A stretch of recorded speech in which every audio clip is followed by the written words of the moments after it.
Crying is a common and normal reaction that often involves tears from your eyes. You might cry when something irritates your eyes because of strong feelings and emotions or as a symptom of medical conditions. Crying is the dropping of tears, or welling of tears in the eyes, in response to an emotional state or physical pain. Emotions that can lead to crying include sadness, anger, joy, and fear. Crying can also be caused by relief from a period of stress or anxiety, or as an empathetic response. The act of crying has been defined as a complex secretomotor phenomenon characterized by the shedding of tears from the lacrimal apparatus, without any irritation of the ocular structures, instead, giving a relief which protects from conjunctivitis. A related medical term is lacrimation, which also refers to the non-emotional shedding of tears. Various forms of crying are known as sobbing, weeping, wailing, whimpering, bawling, and blubbering.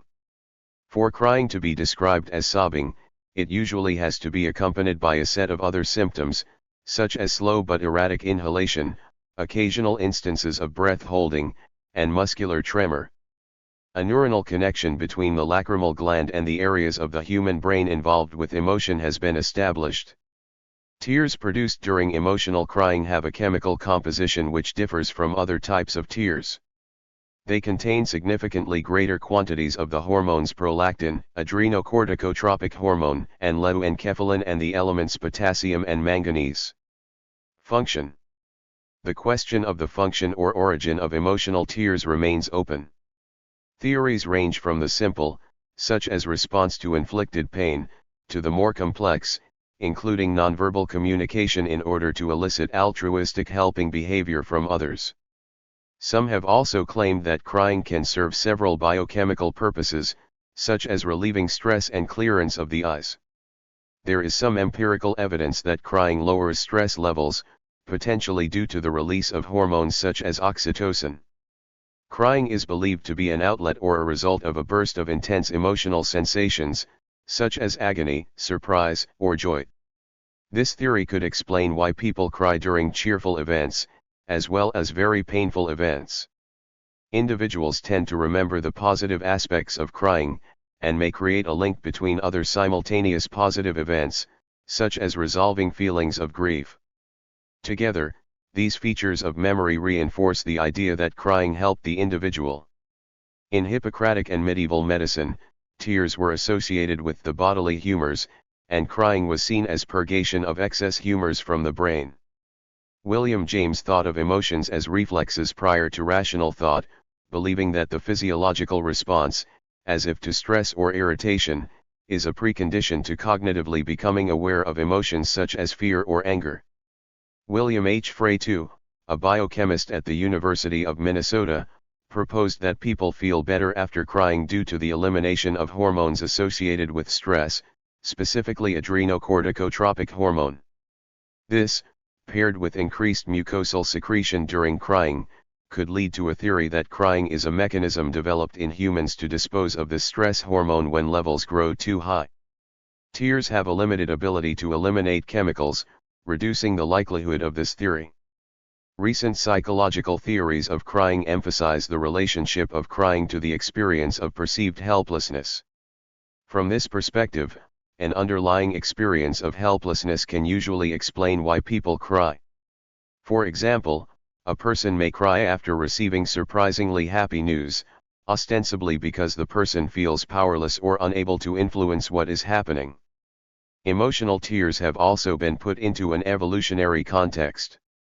One study proposes that crying, by blurring vision, can handicap aggressive or defensive actions, and may function as a reliable signal of appeasement, need, or attachment. Oren Hassan, an evolutionary psychologist in the zoology department at Tel Aviv University, believes that crying shows vulnerability and submission to an attacker, solicits sympathy and aid from bystanders, and signals shared emotional attachments. Another theory that follows evolutionary psychology is given by Paul D. MacLean, who suggests that the vocal part of crying was used first as a separation cry to help reunite parents and offspring. The tears, he speculates, are a result of a link between the development of the cerebrum and the discovery of fire. MacLean theorizes that since early humans must have relied heavily on fire, their eyes were frequently producing reflexive tears in response to the smoke. As humans evolved, the smoke possibly gained a strong association with the loss of life and, therefore, sorrow.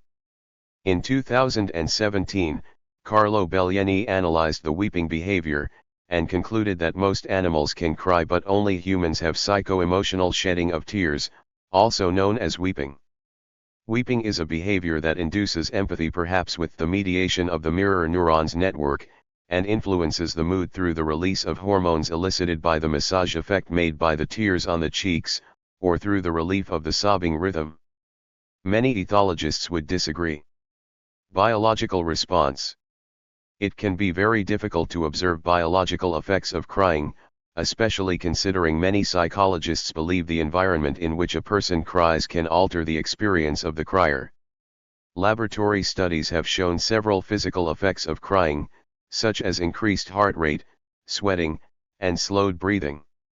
Although it appears that the type of effects an individual experiences depends largely on the individual, for many it seems that the calming effects of crying, such as slowed breathing, outlast the negative effects, which could explain why people remember crying as being helpful and beneficial.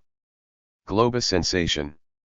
The most common side effect of crying is feeling a lump in the throat of the crier, otherwise known as a globus sensation. Although many things can cause a globus sensation, the one experienced in crying is a response to the stress experienced by the sympathetic nervous system. When an animal is threatened by some form of danger, the sympathetic nervous system triggers several processes to allow the animal to fight or flee. This includes shutting down body functions unnecessary to dealing with the immediate threat, such as digestion, and increasing blood flow and oxygen to necessary muscles. When an individual experiences emotions such as sorrow, the sympathetic nervous system still responds in this way. Another function increased by the sympathetic nervous system is breathing, which includes opening the throat in order to increase airflow. This is done by expanding the glottis, which allows more air to pass through. As an individual is undergoing this sympathetic response, eventually the parasympathetic nervous system attempts to undo the response by decreasing high-stress activities and increasing recuperative processes, which includes running digestion. This involves swallowing, a process which requires closing the fully expanded glottis to prevent food from entering the larynx. The glottis attempts to remain open as an individual cries. This fight to close the glottis creates a sensation that feels like a lump in the individual's throat. Other common side effects of crying are quivering lips, a runny nose, and an unsteady, cracking voice. According to the German Society of Ophthalmology, which has collated different scientific studies on crying, the average woman cries between 30 and 64 times a year, and the average man cries between 6 and 17 times a year. Men tend to cry for between 2 and 4 minutes, and women cry for about 6 minutes. Crying turns into sobbing for women in 65% of cases, compared to just 6% for men. Before adolescence, no difference between the sexes was found. The gap between how often men and women cry is larger in countries that have more wealth, democracy, and gender egalitarianism. Infants can shed tears at approximately 4 to 8 weeks of age. Crying is critical to when a baby is first born. Their ability to cry upon delivery signals they can breathe on their own and reflects they have successfully adapted to life outside the womb. Although crying is an infant's mode of communication, it is not limited to a monotonous sound. There are 3 different types of cries apparent in infants. The first of these 3 is a basic cry, which is a systematic cry with a pattern of crying and silence. The basic cry starts with a cry coupled with a briefer silence, which is followed by a short high-pitched inspiratory whistle. Then, there is a brief silence followed by another cry. Hunger is a main stimulant of the basic cry. An anger cry is much like the basic cry. In this cry, more excess air is forced through the vocal cords, making it a louder, more abrupt cry. This type of cry is characterized by the same temporal sequence as the basic pattern but distinguished by differences in the length of the various phase components. The third cry is the pain cry, which, unlike the other two, has no preliminary moaning. The pain cry is one loud cry, followed by a period of breath holding. Most adults can determine whether an infant's cries signify anger or pain. Most parents also have a better ability to distinguish their own infant's cries than those of a different child. A 2009 study found that babies mimic their parents' pitch contour. French infants wail on a rising note while German infants favor a falling melody. Carlo Bellieni found a correlation between the features of babies crying and the level of pain, though he found no direct correlation between the cause of crying and its characteristics. T. Barry Brazelton has suggested that overstimulation may be a contributing factor to infant crying and that periods of active crying might serve the purpose of discharging overstimulation and helping the baby's nervous system regain homeostasis. Sheila Kitzinger found a correlation between the mother's prenatal stress level and later amount of crying by the infant. She also found a correlation between birth trauma and crying. Mothers who had experienced obstetrical interventions or who were made to feel powerless during birth had babies who cried more than other babies. Rather than try one remedy after another to stop this crying, she suggested that mothers hold their babies and allow the crying to run its course. Other studies have supported Kitzinger's findings. Babies who had experienced birth complications had longer crying spells at 3 months of age and awakened more frequently at night crying. Based on these various findings, Aletha Solter has proposed a general emotional release theory of infant crying. When infants cry for no obvious reason after all other causes, such as hunger or pain, are ruled out, she suggests that the crying may signify a beneficial stress release mechanism. She recommends the crying in arms approach as a way to comfort these infants. Another way of comforting and calming the baby is to mimic the familiarity and coziness of mother's womb. Robert Hamilton developed a technique to parents where a baby may be calmed and stop crying in 5 seconds.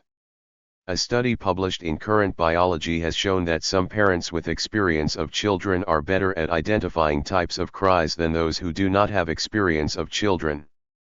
Categorizing dimensions.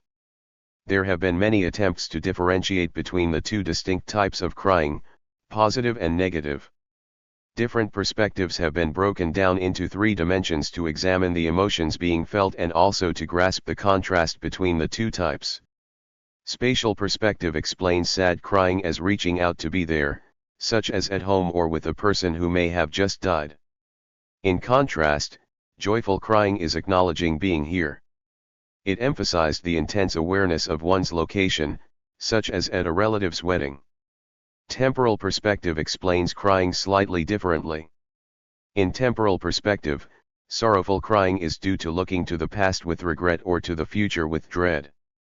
This illustrated crying as a result of losing someone and regretting not spending more time with them or being nervous about an upcoming event.